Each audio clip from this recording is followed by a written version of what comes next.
How to delete your Bybit account permanently. Hello everybody, welcome back to our channel.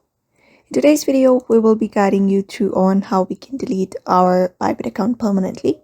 So if you're also looking on how you can do that, first of all, open up your Bybit account in your device by opening up the app. If you don't have the application, you can just go ahead and download it from the available app store. Once you're logged in, you will be seeing the dashboard of the Bybit on your screen. And once you're here, you can just go ahead and tap on your profile at the top left corner of the screen. And you will be reaching here.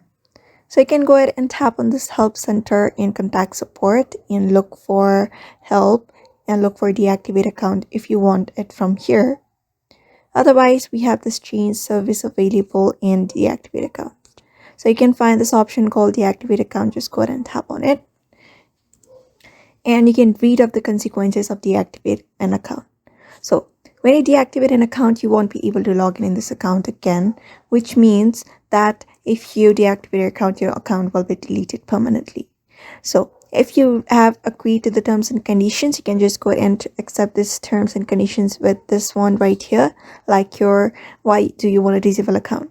And after that, you can agree on these terms and conditions, tap on this deactivate account, and your account should be deleted.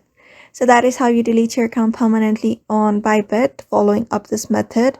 So I hope this video was helpful to you, and thank you for watching this video, and I will see you in the next one.